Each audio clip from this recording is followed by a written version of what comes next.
friends, it's Lisa, and with the approach of 1989 Taylor's version coming out, I wanted to celebrate in the best way I knew how, which was to read some books that are recommended for 1989 fans, and if that's your favorite album, or just kind of give off those 1989 vibes. So I did a video like this back when Speak Now Taylor's version was released, and I had so much fun kind of scouring Instagram saved posts and articles and YouTube videos for book recommendations based off of Speak Now, their themes for Speak Now fans, the vibes, all of those things. And so, of course, I wanted to do it again for 1989. I'm personally very excited for 1989 Taylor's version. I absolutely love 1989. It just was everything to me when it first came out. So I'm so excited to hear Taylor's version. I'm so excited to hear what the vault tracks are gonna be, because 1989 to me is like perfection. So like, what didn't make it? I cannot fathom what we're about to get with Taylor's version of 1989. But I wanted to go through, find some book recommendations for 1989 fans, kind of based off of the same vibes of the album or certain songs, and pick a TBR from that and read them and see if I agree with the 1989 comparison. So like I said, I do have some Instagram posts that I have found, some articles and some YouTube videos recommending books for 1989, whether it's based off of certain songs or the vibes of the whole album or fans of the album, all of those things. And I'm going to try and make this a little bit quicker than I did for the Speak Now one. I feel like the Speak Now one, it took me so long to go through all of the books and everything that I found. So we're gonna just get to the TBR, get to the reading of the books, the fun stuff. Let us get into some Instagram saved posts, find some books there. So I do have some saved posts from the Speak Now video that I did, so I thought we could quickly look through those, but I have found some new ones since. So we had this one from Simon Teen, what you should read based off of your favorite Taylor Swift era.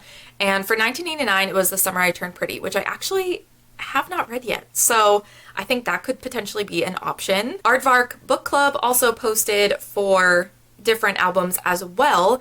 And let's see, did they do a 1989 one? Yes, they did. The Socialite's Guide to Murder by S.K. Golden. I don't think I've ever heard of that, so I have not read that as well, so that's an option. Fierce Reads posted books to read for each era of Taylor Swift.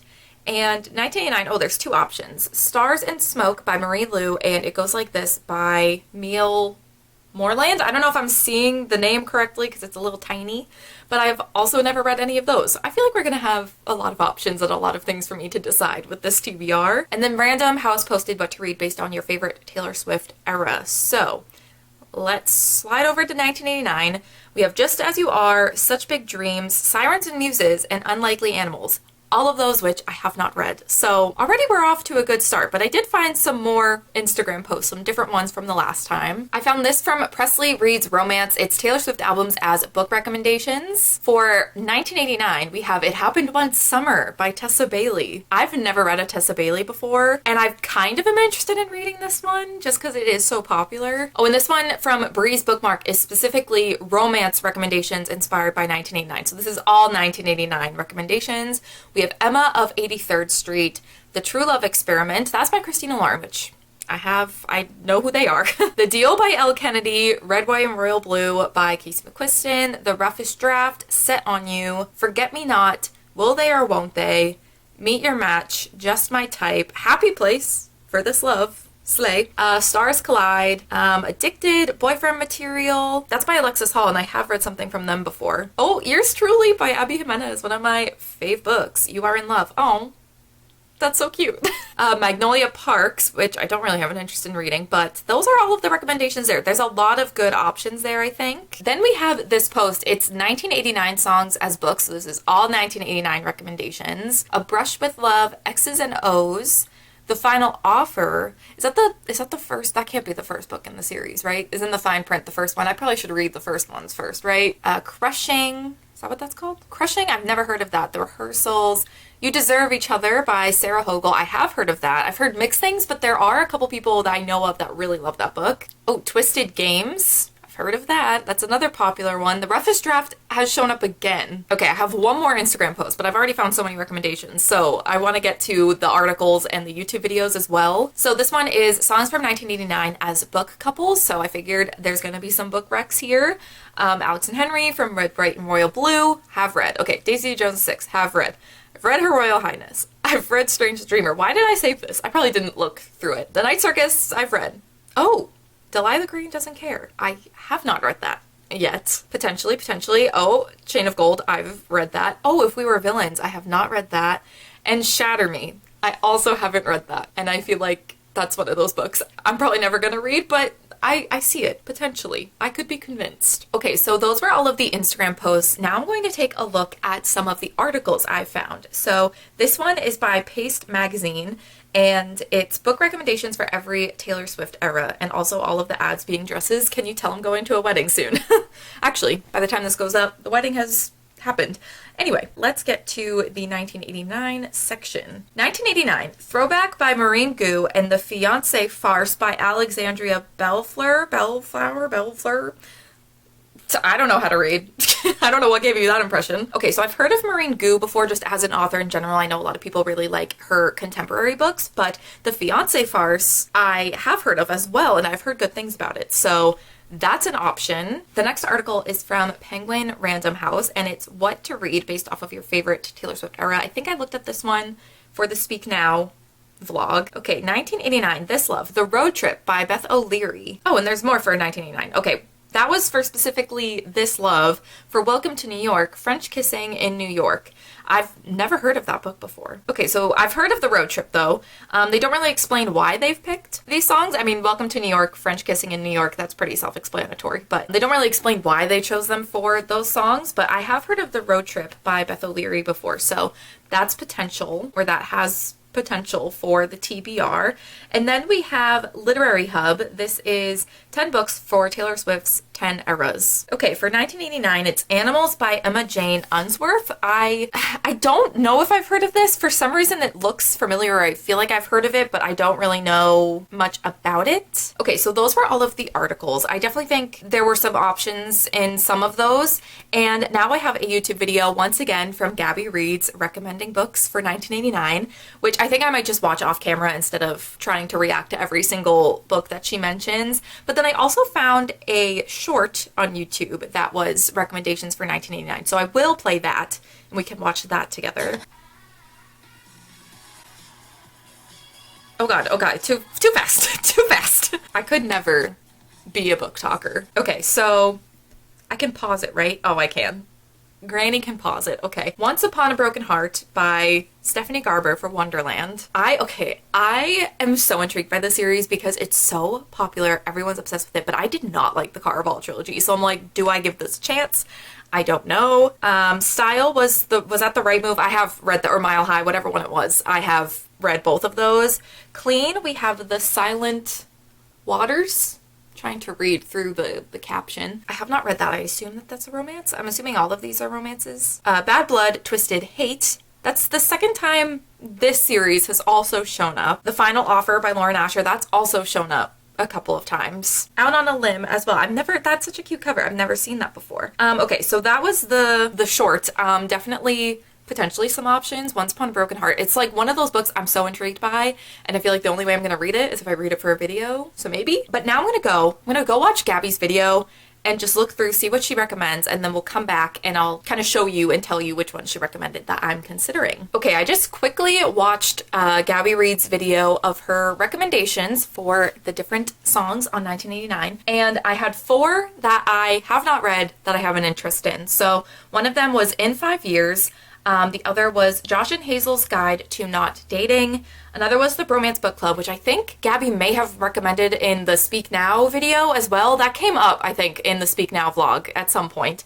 And then the final one was Maybe in Another Life, which was another Taylor Jenkins Reid book, which I read for the Speak Now one. I read another one. So those are the options that I have. All of the options for this TBR, and I think I'm going to take some time, go through my options, figure out what I have available to me through my library, what I may own already. I don't know if I own any of those books that came up, but I'm going to take some time, figure out the TBR. I'm also a little insight to filming. I'm about to leave my house, so if I come back to you to share the final TBR for this video in a different outfit, it's because it's a different day.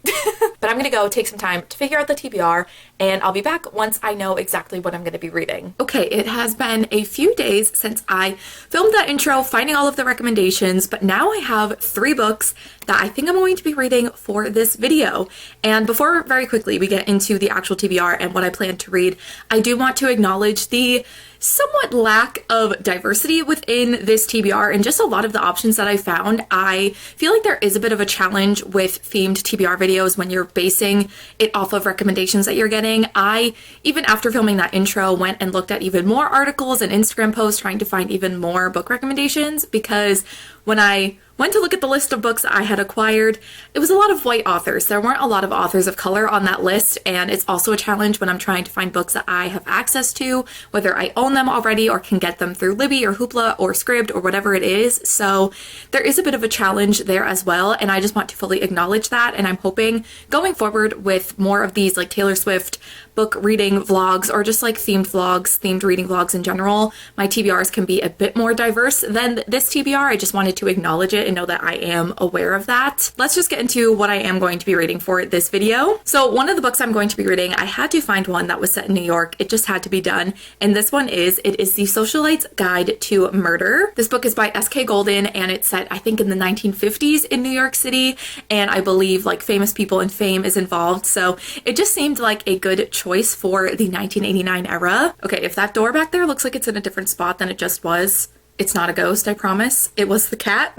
The second book that's going to be on this TBR is The Fiancé Farce. This is by Alexandria Bellefleur or Bellefleur. I'm not quite entirely sure how to say that. I think it's Bellefleur. I listened to some interviews with the author last night, and I believe that's how it's pronounced. But this seems really fun, a fake dating sapphic romance, which I think will be really fun. And the final book that I am planning on picking up for this video is Once Upon a Broken Heart by Stephanie Garber.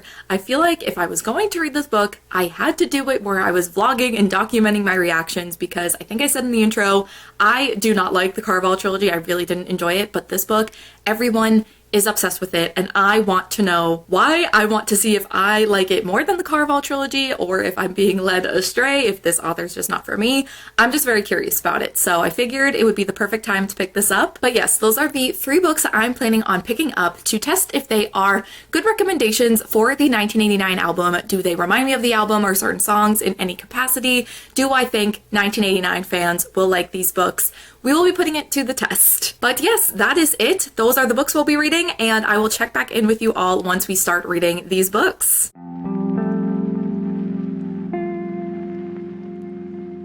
So I have officially started the first book for this reading vlog, this TBR, reading books like 1989. So the first book I've started to start with is The Socialite's Guide to Murder by S.K. Golden. So I'm about 30% of the way through this book, so almost a third of the way through. And so I wanted to give an update on what this book's about, my thoughts so far before I get too far in. So in this book, you're following a character named Evelyn, and she lives at the Pinnacle Hotel, which is the hotel that her father owns. And she also, it says that she suffers from agoraphobia, which from my understanding is like you're afraid to like leave a place or a situation where you feel safe, so you can be stuck like at home or something for a certain amount of time. So she has not left this hotel in over a year. And Evelyn is a character who is very good at finding things, and that all kind of started when she actually found her mother's body 15 years prior, I think. Yes, 15 years earlier. And now in the current day, at this hotel, they're hosting this event for this artist. I think his name is Billy Bell. I always want to say Billie Jean, which is not correct. Yes, Billy Bell.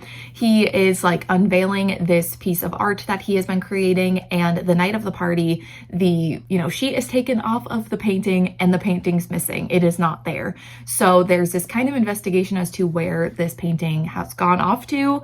Evelyn's best friend Henry is kind of accused of stealing it. So Evelyn's kind of, on the hunt to figure out what happened. She enlists the help of Mac, who is the like bellboy at the hotel, but also someone that she has a crush on. And the two of them kind of start to investigate what may have happened. But while they're investigating, Billy Bell actually turns up dead. So now instead of just, a missing painting, it's now a murder investigation. And there's a lot more to the description like on Goodreads for this book, but that's kind of like all I've read up to at this point. I'm a third of the way through, and that's really what's happened, and that's all I've really read of the description. So that's all I'm gonna say. I don't want to read too much else because, like I said, I'm a third of the way through the book. I don't want to know what else is going to be happening. And how can I describe how I feel about this book so far? I don't know. I don't really feel like a whole lot has happened at this point. Like obviously like the painting's gone missing, Billy Bell has turned up dead, Evelyn has like started to investigate, like she's kind of tried to piece a few things together. She's trying to find all of these hints and clues and like talking to certain people, but honestly, not a whole lot has happened yet. Like, yes, this like mystery with this painting going missing and now this murder investigation's happening, but at the same time, it's also very much focused on Evelyn and her relationship with Mac and this like on again, off again relationship that they have, and also her friendship with Henry and him being accused. Like, there is a lot more than just the murder investigation, which I feel like maybe I would like if I really felt like I cared about these characters. It's not that I don't care, like they're fine. I just don't feel super connected to them. And for me personally, like connecting with the characters is definitely like one of the most important things to me when it comes to books and just anything in general. Like, I want to feel connected to the characters because then that makes me care about literally everything else. So I feel like right now the characters, they're fine. They're fun to read about, I guess. Like, Evelyn is a very fun character, but I don't know. I just don't feel super connected to them. So I'm just kind of like, this is fine. I'm enjoying listening to the audiobook, but I don't really have any strong opinions yet. I'm definitely interested to see what the mystery is and what's going to be revealed. I also think this is a part of a series. Like, this is the first book in a series. Yeah, it says it's the first book in the Pinnacle Hotel mystery series, which I'm going to not read the description of the second book. But yeah, I don't know. I feel like potentially because this is the start of a series, I don't know if like the romance and certain relationships are necessarily going to feel like they're wrapped up by the end of this book. I feel like each book, like, the mysteries themselves might be solved, but the relationships with the characters and that storyline might continue on. So I don't know exactly how I'm going to feel at the end of this book, because honestly right now I feel very like neutral on this book, and I don't know if I'm going to like continue on with the series. Probably not. I feel like I don't care enough. Yeah, I don't know. I just don't really have a whole lot of thoughts. I'm interested in the mystery. I'm interested to see what has happened. I feel like there are kind of a lot of characters, like just people that work at the hotel that Evelyn knows, her friends, the guy she's interested in. There's some characters that she's met along the way. But then that's another thing, is like, as interesting as the mystery could be, I feel like there's not really a focus on that. Like, this guy shows up dead in the hallway of the hotel and Evelyn's like, well, shoot. Like, she doesn't have necessarily the reaction that I would think that she would have, but I also feel like maybe perhaps there's a certain reaction she's having because she has experienced this before with her own mother. So maybe there's trauma involved and that's why she's not reacting the way I would expect someone to react. I don't know, but she just is kind of like pretty chill about it and just like, someone call like the police, I don't know.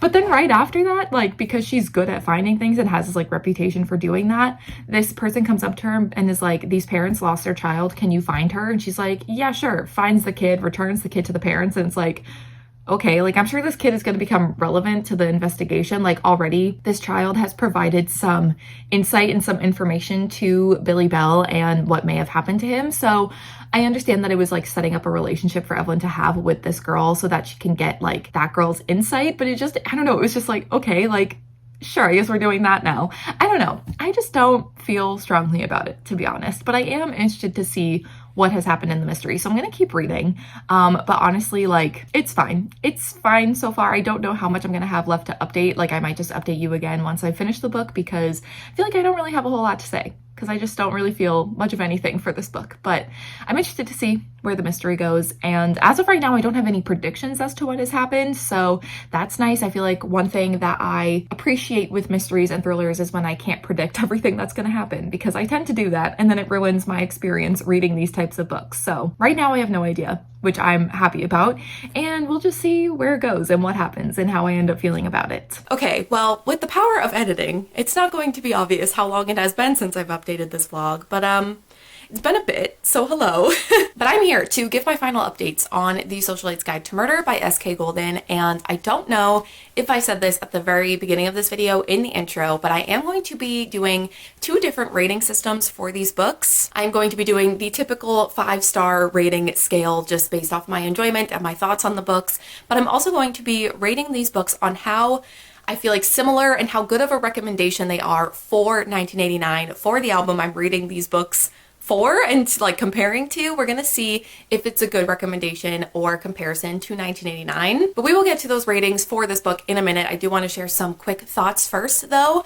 So overall, I did have a good time with this book. It was a very cozy mystery kind of book, which I feel like I'm not a big thriller mystery person. I feel like I want to be. I always am intrigued by the concepts and like the descriptions of the books and like the synopsis, but I'm always left disappointed after I read them. However, I feel like I do typically enjoy the cozy mysteries I pick up. I feel like they are a little bit more enjoyable for me, and I feel like this kind of does fit into that category, and I did have a good time with it. I have to like look into the author and see if this was an inspiration for this book, but this book is literally Legally Blonde, just in a different like time frame and also like setting. It's if Legally Blonde was just set in the 50s in a hotel. Our main character Evelyn definitely gives Elle Woods vibes. However, Elle Woods cannot be replicated. She is unique and all on her own and on a whole other level. However, Evelyn does kind of give those same kind of vibes. They even have names that start with E. There's no way this isn't a Legally Blonde retelling. Is that like a thing? I have to look into this. I have to see if the author has said if this is like really based off of Legally Blonde. Anyway, but there is like a specific quote from the book that made me realize, wait a minute, this is just Legally Blonde. Because there is I think he's a police officer. He's someone that's like investigating this murder, and Evelyn as a character obviously keeps crossing paths with him as she is trying to also solve this murder and solve this mystery. And she's talking to him and he says, "You mean to say you solved an art theft and murder mystery on your own?" And she says, "Oh, is it very difficult? Like, is that not? You got into Harvard? Oh, like it's hard?" Like, it's the same thing, and I love it. It made me like enjoy this book even more when I realized that it was just Legally Blonde but like slightly different. So yeah, definitely like seeing those comparisons to Legally Blonde made this a lot more fun to read, and just like the mystery itself was very fun, and the fact that it takes place in this hotel that has all these like secret passageways and just secrets about it that Evelyn living in this hotel knows about. It's just really fun to read. I will say the mystery itself I found a little underwhelming in the sense of like the reveals. I feel like there were a lot of things that I kind of pieced together as we were reading along, which maybe this wasn't supposed to be some grand reveal, but I feel like in general, when there's a reveal in a mystery book, like, it's supposed to be surprising. But yeah, I definitely wasn't super surprised by a lot of the reveals. I kind of figured out and put things together pretty early on, but it was still enjoyable to read. And also there is a very like Agatha Christie kind of vibe at the end of the book where we have Evelyn who has collected all of the suspects and people involved in this mystery, and they're all in her hotel room, and she's kind of like talking them through the event and what happened and what led her to figure out who was guilty. So that was kind of fun to have all of the characters in one space and have her kind of reveal how she came to her conclusion. Still not quite sure how this girl figured it all out, but like, it's fun to read. And also throughout this book, there is a focus on the romance, which I do also feel like is, from what I've read from Cozy Mysteries, there is a good balance of like the mystery and a romance happening. And I feel like I liked the romance, I guess. Like, I was rooting for them. I hoped it worked out, but I wasn't super invested. I've read other cozy mysteries where there have been like subplots of romance that I've been more invested in than this one, but I didn't dislike it. Like I said, I was rooting for them, but I just wasn't super into it. So when we were focusing on that, I was like, yeah, okay, like, this is fine, but I just wasn't super into it. But something I did enjoy and appreciate was the fact that we have Evelyn, who is dealing with anxiety. She has agoraphobia, and so she hasn't left the hotel in like 14 months or something, and we see her in this book kind of struggle with that, but also like recognize that she needs to get help for this. And there's a point where she's talking to a therapist about it, and I just feel like seeing therapy and the importance of taking care of yourself and your mental health in this type of novel I think is very important, especially when you're dealing with like gruesome murders and mysteries and things like that happening. Like, it is important to be taking care of yourself when you're seeing these things and you're already anxious. So I think it's really cool to see that emphasis on the importance of taking care of your mental health in this type of novel. So yeah, overall, I would say that this was fun. It was enjoyable. It was a fun, cozy mystery to pick up with the Legally Blonde vibes. So I had a good time with it, but I wouldn't say it's super memorable. Like I said, it has been a few weeks since I have finished this book, and to be honest, haven't really thought about it much. But I will say, I think the sequel came out this month in October, and I see that I have it on one of my library apps, so I may end up picking it up if I get in the mood to pick up a cozy mystery. I would be kind of intrigued to continue on with the series. I think each book is going to be like solving a different mystery. I don't know, I'd be interested in picking up the sequel, but I wouldn't say that this is like a new favorite read, but it was enjoyable. So that being said, for a star rating, I think I'm going to give this 3.5 stars. I definitely would recommend as a cozy mystery for something a little fun. If you like Legally Blonde, I feel like you could maybe enjoy this as well, but I wouldn't say it's necessarily anything super memorable. And now we can get into the 1989 rating, which I'm not using stars because that's boring. I'm gonna use seagulls because that gives me 1989 vibes. So a 1 seagull is going to be not similar to 1989 really at all, up to 5 seagulls, which is like basically the embodiment of 1989 in a book. So I am going to be giving The Socialite's Guide to Murder by S.K. Golden 2 seagulls.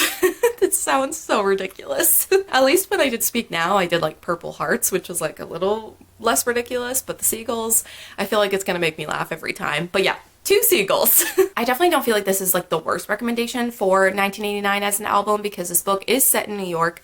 Obviously there's a lot of gossip and drama and there's celebrities because Evelyn's best friend, Henry? I already forget his name. Like I said, it's been a few weeks since I read this book, but he is like a famous actor, so there's celebrities involved, and Evelyn's dad is the one who owns the hotel, so she's pretty rich. There's a lot of money involved. The fact that there's a bit of romance as well. There's just certain things that definitely like remind me of the album or certain songs on the album, or like just like Taylor's life at the time. Obviously she is a celebrity, there's drama, there's gossip, there's romance, there's all of those things, but I feel like other than those like bare minimum connections, the book itself doesn't really give me 1989 vibes. Obviously it is a murder mystery, so that's not really happening in the album.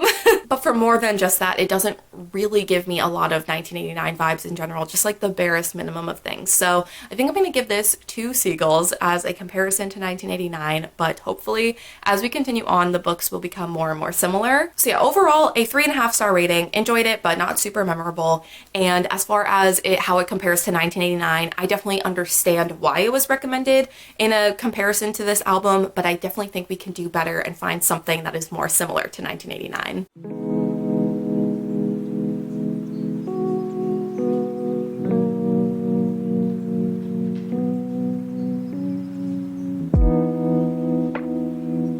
I'm not kidding, I just got ready to film this little update and my neighbors started up their motorcycle. I swear they do it on purpose because now their dogs are barking. Like, good for them, but also why does this happen every time I go to film? Okay, I think they may have stopped, but the dogs are still barking. It probably will start back up again because I'm filming now. But anyway, ignore the appearance. I currently have the COVID, the Rona. I'm doing much better though, but I obviously am not looking my best. Obviously my bed is unmade. It's just a bit of a mess over here, but I'm fine. Because I've been sick, I have been doing a lot of reading, so I wanted to quickly update on Once Upon a Broken Heart because I'm now like 50% of the way through this, or like over 50% of the way through. And this book is a companion to the Caraval series, but I do feel like now that I'm like a good amount of the way through, so far I feel like it can be read as a standalone. You definitely will get more from the world and from all of these other characters and little references if you've read the Caraval trilogy, and like Jax comes from the Caraval trilogy, so there's definitely more background that you'll get reading the Caraval books. However, I do think you could read this without that, but I'm also only like 50% of the way through the first book, so that could change. But this book, you're following Evangeline, and she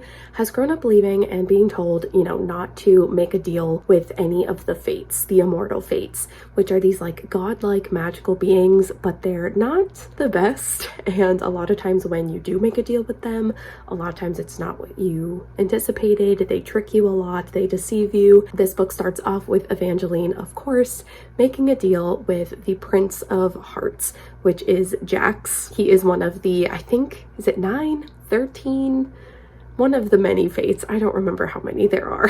But she does make a deal with him because the guy that she is in love with is engaged to her stepsister and is planning on marrying her. And she makes a deal with Jax. He will stop the wedding and she will owe him 3 kisses. So he will be able to determine who she kisses and when. And she's like, yeah, sure, whatever. Just put a stop to this wedding. And so he does. It just kind of sets her on this path of this kind of relationship somewhat with Jax, and the fact that she owes him these 3 kisses and how that kind of continues to get her into this mess. And I looked at the description of this book and it really doesn't say a whole lot, so I don't want to say too much about what this book is about, but obviously there's more than she bargained for with this deal that she made with him, and she kind of gets wrapped up in this kind of conspiracy what's the word I'm looking for? Not legacy, prophecy, maybe perhaps is the word. That's the one I'm looking for. Sick brain. It's coming in strong. So she kind of gets wrapped up in that and figuring out why Jack specifically wants her to be kissing certain people, what's in it for him, what exactly he wants to get out of this situation. So far, I will say, like, I'm not hating it. I think I just don't really mesh with Stephanie Garber's writing style. I just realized you can see my box of tissues behind me. That's cute. Yeah, I don't know, something about her writing style, like, it's not awful, like, the writing itself is fine. I don't know, something about it just kind of bothers me. And I also just don't necessarily love the way she, like, paces her books. I feel like sometimes it just feels like she kind of has, like, an overarching idea of what she wants to happen in the book, but she didn't really plan out exactly how she wanted it to go. So sometimes characters are just going on a certain path and it's like, okay, I guess we're doing this, and then this random thing happens, but then they kind of like, okay, now it's fine, but now this thing's happening, okay, now it's fine. Like, it's just like, to me, it doesn't feel like she has plotted out her books very well. I will say though, this one to me, I feel like feels a bit more plotted out than the Caraval series. I know the whole thing with this series and this world is that it's very nonsensical. So I get that probably a part of the plot being kind of all over the place is maybe playing into that. But the Caraval trilogy to me felt so all over the place. This kind of has that similar vibe. Like, sometimes like something will be presented and then it's like a page later, it's fixed. And I'm like, okay, so what was the point of that? But I digress. I do feel like it is better paced and plotted than the Caraval trilogy, at least in my opinion. And again, it does have like an intriguing premise, and I don't know, like, I do think the world is very vivid. Like I said, it's very like nonsensical, and I know that this book specifically was recommended based off of Wonderland from 1989, that specific song, and I definitely get like that comparison and that recommendation for that song, because obviously Wonderland and Alice in Wonderland is very nonsensical but very magical and very weird, and there's lots of quirky fun characters and some not so nice characters as well. And I feel like this book has that, but it's also very like fairy tale-esque. It very much is leaning into the fairy tale kind of vibe, whether that's mentioning fairy tales within the text, like there are a lot of different stories and fairy tales within this world, but also just the way the book is being told. It does have that fairy tale kind of vibe to it, which I do like. So yeah, I feel like as of right now, like, I'm liking it, but I wouldn't say that I'm loving it, which is kind of what I anticipated happening. I anticipated this not necessarily being my favorite thing, but like, everyone is obsessed with this book and this series, and I was just so curious because I don't know, I just wanted to know if it was that different from Caraval for me. So yeah, we'll see how the rest of the book goes. Like I said, I'm like a little over halfway through, so I'm interested to see where we go in the second half. And I wouldn't necessarily say I'm hating it. I've read like most of the book in like a day or two, so I mean, part of it is just because I am ill, but I am like wanting to pick it up, which I guess is a good sign, but I wouldn't necessarily say that I'm like obsessed with it, but I'm not hating it, which I feel like for how I felt about the Caraval series and how I was going into this, I'm considering that a win. So I have now finished reading Once Upon a Broken Heart by Stephanie Garber, so I wanted to pop on, give my rating, my final thoughts, both my star rating and my 1989 comparison ranking. And this was a book I was very skeptical going into. I feel like I've kind of made that clear throughout this vlog so far that I did not enjoy the Caraval trilogy, but this series and these books just get so much hype and love, and I have been so curious to see if it's any different from the Caraval series, if I will enjoy this more. And I do think I enjoyed this more than any of the Caraval books, but I'm still not loving it. I don't know what it is about Stephanie Garber's writing. It's just not my favorite. I feel like sometimes her plots and like the structure of her books, it feels very chaotic, which I do feel like is probably intentional in some ways, because this world that these series is a part of, like, it is kind of nonsensical. There's kind of some unique and quirky characters. Like, it's supposed to be a little silly like that. You're not always supposed to understand everything that's going on, especially in the Caraval series, but like, I don't know, it definitely has those kind of nonsensical vibes. However, reading a book where it's like, I feel like she just kept thinking of things she wanted to add to the book and then just had her characters do that or see those things, and it just kind of feels like, where did this come from? What are we doing? What's the plot of this? I'm not sure. It just feels a bit like chaotic direction-wise. This book, I do think, though, in comparison to the Caraval series, did feel a bit more structured. Like, I do feel like there was a bit more structure to the plot and what these characters were trying to achieve, their objectives, but it still felt a bit chaotic, and I don't know, something about her writing just is not for me. So yeah, I'm definitely disappointed that I don't love this as much as everybody else, because there's so many people who are obsessed with this book. They give it 5 stars. It's their new favorite thing. And I'm not trying to say that those people are wrong for thinking that. I would never try to make people feel like they are wrong or that their opinions are not valid because I feel differently. I'm not trying to say that. It's more so I don't feel the same and I'm upset about it. To me, this book didn't do anything vastly different from any other like YA fantasy that I've read. It didn't do anything that has really stuck with me. I did read it within the span of a couple of days because I was sick with COVID, so it was something fun to read in that time, but honestly, I finished it and a couple days later I had already really forgotten a lot of details, kind of forgot about it again. Like, it just wasn't super memorable. I will say I did enjoy the kind of relationship dynamic between Evangeline and Jax. They definitely have a like hate to kind of love, not really though, hate to maybe interested in each other kind of vibe, and it is fun to see that dynamic and like the banter between them and just like their dialogue. And I don't know, I do like the two characters and the way they interact with one another. It is fun to read. There definitely were moments throughout this book where Evangeline wasn't really interacting with Jax. He was off doing something somewhere else, and I would just be kind of waiting until the next time he showed up so that they could interact. I did find their interactions very fun to read, and I definitely think that this book has a very intriguing and interesting setup. However, that was another thing that I felt like this book was just a lot of setup for the rest of the series. Like, I don't really feel like a whole lot happened. It was kind of a lot of like laying down information and certain events that need to happen in order for like the actual story to kick off. It just felt like a lot of setup, which makes me kind of interested to read the sequel.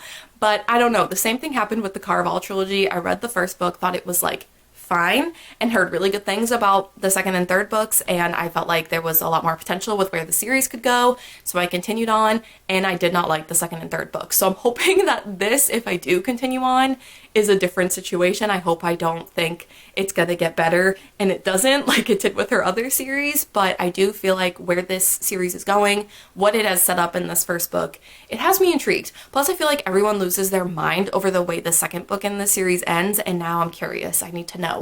So yeah, my kind of overall thoughts on this is that it's fine. I think it's just something with me and Stephanie Garber's writing style just does not mesh. I don't know what it is about it. It's just not working for me in some ways. Sometimes the dialogue I didn't like, sometimes just the way the book is structured wasn't for me, but I do think that there is potential with where this series can go. I liked the interactions with our main characters, Evangeline and Jax, so I don't know. I thought it was fine. I ended up giving it 3 stars, which might have been obvious from me saying it was fine. Again, like I said, it was enjoyable enough to read when I was sick in bed for a few days, and I, went through it pretty quickly. I read it pretty quickly.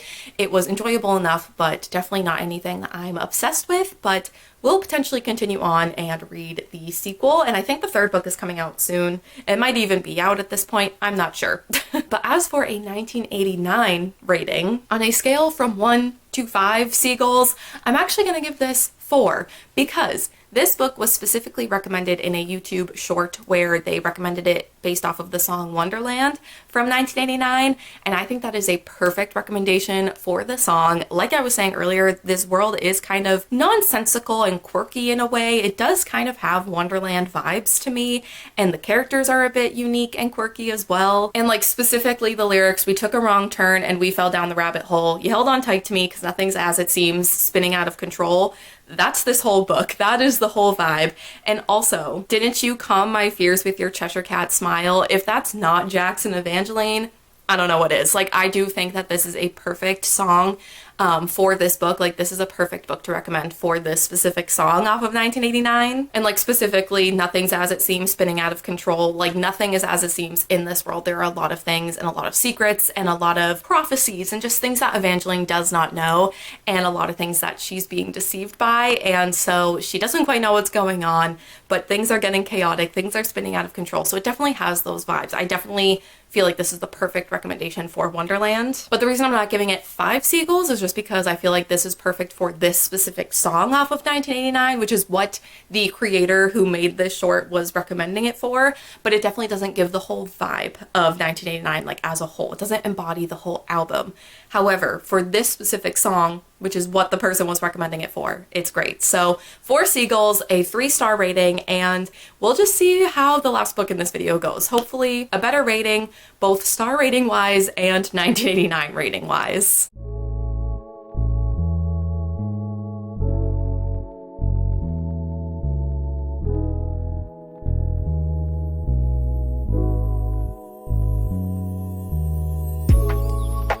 So I have now started the next book for this vlog. I started reading The Fiancé Farce by Alexandria Bellefleur, and I wanted to give some first initial thoughts, give a description of the book. So this book, you have two main characters. You have Tansy and Gemma, and there's kind of a lot going on in this book, so I'm going to try and describe this as best as I can. But we have Tansy, who works at her family's bookstore, and she absolutely loves it. It is like her everything. Like, she loves this bookstore. She's grown up there, and it means a lot to her. Her family, her stepmom and stepsister, are often kind of giving her a hard time about her love life and her, non-existent relationships. So she ends up making up this fake girlfriend. She thinks of the first person that she thinks of, which is a model for some romance books named Gemma, and she tells her family that she's been dating her for the past few months. And at first she's like, it's no big deal. I'll eventually tell them that, we've broken up, it's just enough to get them kind of off her back. And, she's like, there's no way I'm going to run into this Gemma person. There's no way we're going to cross paths, so it's fine. I'm not going to get caught in my white lie. Until she does, when her and Gemma actually do end up crossing paths, and Gemma ends up coming across a stranger who says that she's been dating her for the past few months, and instead of, saying that's not true and calling out the lie, she not only goes along with it, but says that they're engaged. So of course Tansy is surprised that not only she went along with it, but she's announced their engagement, and it turns out that Gemma has potentially inherited her family's publishing business. They're very successful, very, very rich people, and she is the one that her grandfather left the company to, but there's a condition that she has to be married in order to be able to run it. So she has been desperately looking for a partner, for someone to marry her so that she can inherit this company and run it, because her family, most of them are not great people, and she doesn't think that they should be the ones in charge of this company. So she wants to take charge of it. So when a person that she apparently has been dating for the past few months just falls into her lap, she's like, sure, let's take advantage of that. And Tansy decides to go along with it because this bookstore that she loves and adores, who now her stepmother is technically the one who owns it after her father's passing, she is willing to sell it to a very not great company, and Tansy really doesn't want that to happen, and Gemma agrees to pay for the bookstore so that Tansy can continue to own it and run it herself, if she agrees to get married, essentially, for Gemma to be able to run this company. I hope that made sense. There's kind of a lot of moving parts to this engagement working and why it's happening, but that actually kind of leads me into my first initial thoughts, and something that I'm loving about this book is actually the setup for this relationship. I feel like I love fake dating or fake relationships, marriage of convenience, any of those types of tropes I really enjoy, but I feel like it has to be done well. There are times when you can't fully understand why these characters would be in a fake relationship, or I don't know, just the foundation of this fake relationship maybe just doesn't make sense. But for me, this book, the way it's set up, what these characters are going to be getting out of it, it makes complete sense as to why they would go along with a fake engagement and marriage. And it's just a setup that could have gone so bad. Obviously, Tansy telling this lie, she could have been caught in it. It could have been a very chaotic mess. However, it just got more chaotic with Gemma going along with it, and I just find it so fun, the setup of it.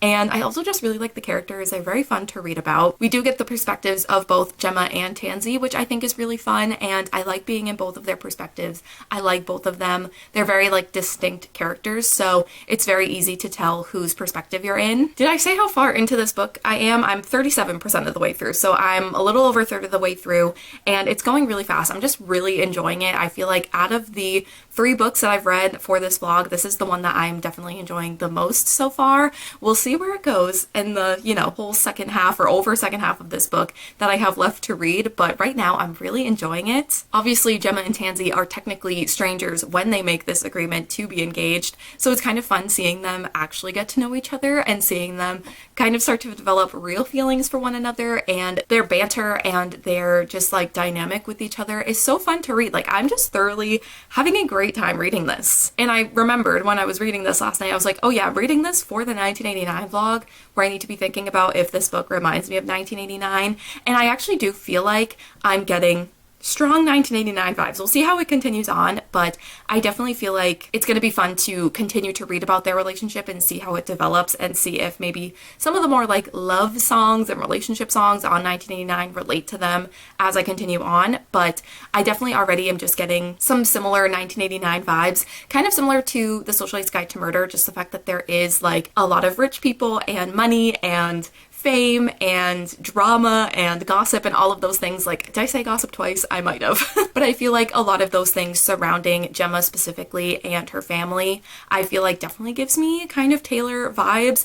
And the fact that, like, I mean, it still happens now, but especially then, like, Taylor, there was a lot of misconceptions about her and just a lot of lies and gossip about who she was as a person, which is why, like, Blank Space is created. You know, she got painted as this crazy girlfriend and partner, and so she, like, played into that character that the media made her out to be. And I feel like both Gemma and Tansy actually have a bit of that with them as well. I feel like Tansy, when she was younger, went through a situation where she was very much misjudged and called a lot of names and a lot of things that Taylor herself is called as well, especially I feel like in 2014, but I mean, it still is happening now. Just how people would continuously slut shame her, and again, it still happens, but I feel like that kind of situation was happening with Tansy, and then also just Gemma as well. Her family do not treat her well and make a lot of assumptions about her and her character, and the two of them are just not what people make them out to be and what they assume to be, and they get misjudged a lot. And I feel like that very much happens with Taylor. It happened a lot in the 1989 era, but also still now.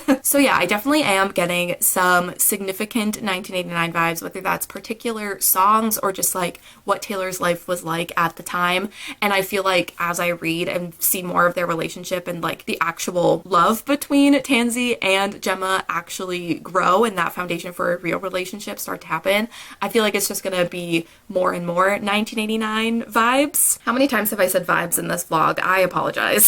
So yeah, I'm just really excited to continue on. I'm really liking the setup of the story. I'm really liking the characters. I love that there's a bookstore as well involved. We have a main character who loves reading and books, and the bookstore that she runs, like, that's a fun aspect of it. Also, there was a Taylor Swift reference in this book. It wasn't a 1989 reference. It was referencing Jake Gyllenhaal having the scarf, you know, but just like an added bonus seeing Taylor mentioned in this book. So yeah, so far so good with this book, both, you know, enjoyment wise, but also in comparison to 1989. I have a feeling that this could be like the most successful book of this whole vlog. So I have now finished The Fiancé Farce, so I wanted to give some final updates and also my 1989 rating, of course. But first, it's literally right in front of me. I have to show that I did attend the Eras Tour movie. I went this past Saturday, and it just feels fitting to mention it in this vlog because we're already talking all about Taylor Swift. But it was so much fun. I had such a good time. The movie is incredible. I'm still a little upset that certain songs from the set list got cut. I cannot believe this woman cut out Cardigan. I will never be over it. But I'm hoping that if the movie goes onto like a streaming service, that we'll get like the full extended version with all of the songs that were cut out, because I would sit there and watch the whole thing again. So let's pray that that's what happens. But what we're here to talk about is The Fiancé Farce. So I did finish this and I ended up really enjoying it. Where I was at with my last update and I said I was really enjoying it, thought it could be my favorite of this vlog, I definitely feel like that is the case. First of all, there was yet another Taylor Swift reference in this book, which was very exciting. Obviously, reading a book specifically for a Taylor Swift theme and seeing Taylor Swift references in the book I'm reading is just very fitting. So that was really fun. And then there was also a line in the book, I think I wrote it down. Yeah, there was a line in the book that said something real and right and good. And I'm like, something good and right and real, state of grace, hello. I feel like this author is definitely a Swiftie and definitely was putting those little hints and nods to Taylor's music and lyrics, and obviously just like referenced her in general, because she must be a Swiftie. I hope so. But yes, I did end up really enjoying this book. I really loved the characters. I loved Gemma and Tansy, and I loved seeing their relationship develop throughout this book and them getting to know each other. Something I really loved about this book is how honest they were with one another. That was something that they decided very early on, like, we have to be honest with each other. We are not going to lie to each other. We have to tell each other how we're feeling, because obviously this is a very weird circumstance, very weird relationship, and they just wanted to be upfront with one another, and they were actually very good at communicating throughout most of this book. I will say there was a bit of communication problems and kind of in like the third act conflict sort of, but I feel like the third act conflict was very understandable considering these characters and what they experienced, what they were going through, and just like their insecurities and what was going on like in their minds. I feel like the third act conflict made a lot of sense. Why is my cat always have to clean himself in the background of this video? It's very fitting for Taylor Swift, but however, we have company. Do I just hide him like this the rest of the video? I apologize if that was happening this whole clip. I did not know he was back there. Okay, I was just briefly distracted now. I need to remember what I was saying. I think I was saying that they were good at communicating. Even the like third act conflict, it wasn't necessarily like miscommunication. I feel like it's just, I don't know, like I don't want to say too much about it, but I think it made sense anyways. But I just feel like every time they were feeling a certain way about something that was happening, they talked to each other about it. And that was just really refreshing. I feel like with the fake dating trope, very often there can be a lot of miscommunication, and I feel like in some ways it doesn't bother me. It just kind of depends on how the fake dating trope is done. But there are times when it can be very frustrating that these characters just don't communicate and don't talk. So it was really refreshing to read a romance book where characters actually communicated with one another. And something else I really loved about this book is the fact that we did see the more like softer, smaller moments within their relationship. We had some scenes where it was just them talking, and it wasn't necessarily like, there would be times when it would like forward the plot or you would get pieces of information about the characters, of course, but there were even just scenes where they were just talking and asking each other questions and getting to know each other, and it was just really nice to see those smaller moments that weren't filled with drama or necessarily things about the characters in their past and what was going on. Like, it was just seeing them getting to know each other and their relationship and it progressing, and I really, really like that. Like, there was a scene in Tansy's apartment where they were asking each other, they were doing like 20 questions, and that was one of my favorite scenes in the book because it was just such a like small but like intimate, and like it was a really good moment to get to know them as characters and their relationship, especially as this relationship evolved from something fake to maybe not so fake. Also, we saw moments with them, like their like text conversations. There were a few chapters where we got some conversations through texting at the beginning, and I really like those moments as well because it was just like a glimpse into their relationship and seeing how they interacted with each other in a very normal way. And I don't know, I just really appreciated those smaller moments. It just made their relationship seem very well-rounded because there is kind of a lot going on outside of their relationship. Also, the fact that they did start originally with this fake engagement plan and it started out as a fake relationship, and then also Gemma's family causing so many problems and being kind of awful people because Gemma is the one to inherit this company and they are doing basically everything that they can to make that not happen, and they are just completely awful to her.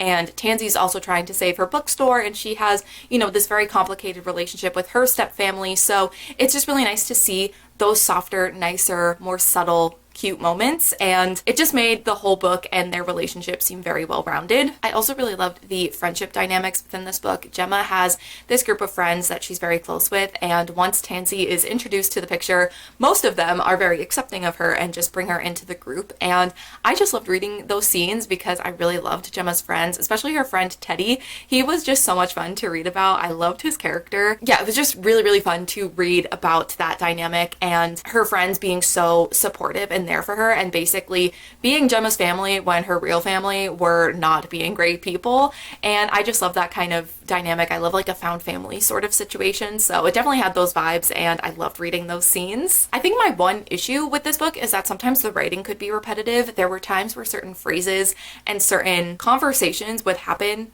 multiple times but not that far apart from each other, and sometimes they would be talking about something different but they would use the exact same phrases, and it was just like, I just read this conversation like 20 pages ago and it's happening again. It was just a little weird how some certain like phrases and sentences would just be repeated, especially super close together, and that just would kind of like take me a minute to be like, whoa, okay, I literally just read this. Did I like accidentally go back? Like, what's happening? So that would kind of take me out of it a little bit, but other than that, I really did enjoy this book. Yeah, I really loved it. I loved the characters. I loved the relationship and how it progressed. It progressed very naturally and in a way I really, really enjoyed. I loved most of the side characters. There were a lot of side characters that were awful who I didn't like, but you know, like the friends and some of the nicer characters I really did enjoy. There were certain characters that were a part of Gemma's family that weren't awful, and I enjoyed reading about them as well. And yeah, I just overall really, really enjoyed this. So I think for a star rating, I'm giving this 4.5 stars. It was like almost perfect for me. Obviously the repetitive writing, but I don't know, something about it just wasn't quite a 5-star. But I did really, really enjoy this, and I'm very happy that I did give a book in this video a high rating, because obviously the other two were not super high, and I just really loved it. Now, as for the 1989 rating, how many seagulls am I gonna give this book is the question. And like I was saying in my last update as well, that I was hoping that this would be the highest rating in both my star rating and my 1989 rating, and that would also be correct. I was right in that assumption. I'm gonna give this 5 seagulls. It's so ridiculous. So what's funny about this recommendation is that I went back to the article to see why they recommended it for 1989. Because obviously I agree, but I wanted to see their reasoning, and all the article said is bright and colorful pop is what 1989 is all about. So here are 2 of my favorite books from this year to hand to anyone who asks for book recommendations. That's it. That's all I got. Like, there's no specific reason as to why this was recommended. Maybe because, like, 1989 is the pop Bible. It is a perfect pop album. So, like, maybe they were thinking that this was a perfect romance book to recommend. Like, I don't know. I'm trying to understand the connection. It's not the best reasoning, I feel like, to understand why specifically this was recommended for 1989, but at the end of the day, I do agree, so it worked out well. I think I was talking about in my last update that Gemma's reputation currently was being kind of slandered by her family, and because her family is this like well-known family within the publishing industry and do have a lot of money, there is a little bit of fame that kind of comes with that. So not only is Gemma being talked down to and frowned upon by her family, but there's also public scrutiny as well that she's facing. We also have Tansy, who back in high school, I don't want to say too much, but she went through this experience where a lot of people were judging her and misjudging her and calling her all these names and just being awful to her for a situation that she had no control over. To me, that really reflects what Taylor was kind of going through at the time. Everything that she did was scrutinized. She had a group of friends, which is a very normal thing for literally everyone to have, especially a 25-year-old girl. She had a group of friends, but that was a problem. They were a squad. It was an exclusive thing, and how dare she hang out with these people? And, you know, whoever she was dating, that was always a problem. And the fact that she wrote songs like Blank Space, where she talks about the public's image of her, and like it's like this satire on what she's really like in a relationship, and is kind of making fun of those people. But then we also have Shake It Off, where she talks about a lot of the things that people say about her that are awful, and she's just gonna shake it off. And I feel like Gemma and Tansy can both understand that and kind of went through similar things where people were attacking them and being really unfair and saying a lot of things that were kind of awful and for no reason, and they just kind of kept doing their own thing and had to go through it and grow through it as well. And I don't know, I definitely feel like that aspect of Taylor's life and what she sings about in this album was definitely reflected in Gemma and Tansy. And also, after finishing the book, I just went through the 1989 album and was like, okay, does this song apply to their relationship or what was going on in their lives? And I feel like there were so many songs that could work. I feel like I Know Places is just their song. I feel like obviously they were facing a lot of scrutiny and a lot of judgment from people in their lives, and they were just trying to have their relationship and move forward and do what they needed to do. And I feel like I Know Places about, you know, being hunted, knowing places where you can hide and knowing places where you can go and it just be you two, and that's really what matters, I feel like was very much Gemma and Tansy's relationship. I also obviously talked about Blank Space and Shake It Off, but also Welcome to New York, just simply, this is like a kind of a reach, but just simply because they talk about going to New York because Tansy's never been and Gemma loves it and they wanted to go to New York together. Also, Out of the Woods I think could apply because I found a quote of Taylor Swift talking about this song, and she says, it kind of conjured up all these feelings of anxiety I had in a relationship where everybody was watching, everybody was commenting on it. You're constantly just feeling like, are we out of the woods yet? What's the next thing going to be? What's the next hurdle we're going to have to jump over? Are we going to make it to next week? It was interesting to write about a relationship where you're honestly just like, this probably is not going to last, but how long is it going to last? Those fragile relationships, it doesn't mean they're not supposed to happen. The whole time we were having happy memories or crazy memories or ridiculous anxious times. In my head, it was just like, are we okay yet? Are we there yet? Are we out of this yet? And I feel like just the fact that they had so many people commenting on their relationship, the whole reason why they were faking this relationship is for other people to view it and think it's legit so that Gemma could inherit this company. There were a lot of people being very judgmental about it, and the two of them were just trying to make it work. They weren't sure how long it was going to last, if they were going to do this marriage thing for the 2 years that was required for Gemma to be able to inherit the company. And then of course, once the real feelings came in, it was like, okay, like how is this going to work? What are we going to do? I definitely feel like Out of the Woods could apply. And I also think just the relationship, the fact that they, you know, were faking it, and then there were real feelings, and then maybe they were like, okay, let's do friends with benefits, and then okay, wait, let's not do that. Okay, wait, we actually have real feelings for each other.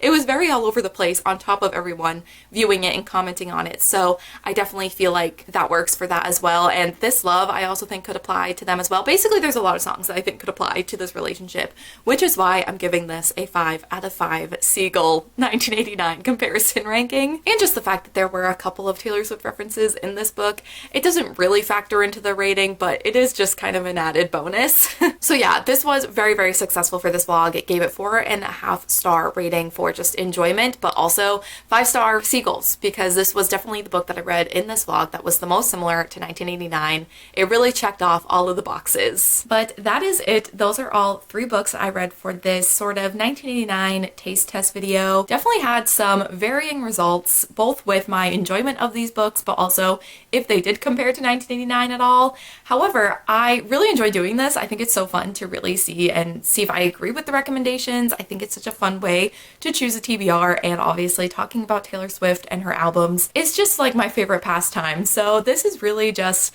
the perfect type of video for me. I had so much fun doing it. And because I love doing this video so much, I would love to continue to do it for all of her albums. Of course, I've done 1989 and I've also done Speak Now because of the re-records. It just seemed like the perfect time to do these ones, but I want to do all of her albums. So I actually would love your help. If you have any recommendations for books that you think could compare to any of her albums, whether it's a certain song or just like the album in general gives off the entire vibe of an album, I would love to hear it, because I'd love to hear your recommendations and maybe read some of them for the next video that I do. So yeah, if you have any recommendations that you think give off any certain Taylor Swift album sort of vibes, I'd love to hear them, because I'd love to read them in the next one, but we will see what the next one is. I don't know. Maybe it'll be the next re-record. Maybe I'll do just another album that we already have. We'll just have to wait and see, but that's going to wrap up this particular Taylor taste test. I feel like that's what I should be calling these videos, Taylor taste test. But before I go, this video is going up the day that 1989 Taylor's version is out, so I would love to know your favorite song off of 1989 in general, but also the vault tracks. Which one's your favorite? If you have it ranking, I would just love to talk about all things 1989 Taylor's version down below. But that is going to be it for this 1989 taste test reading vlog. So thank you all so much for watching, and I will see you in my next one. Bye.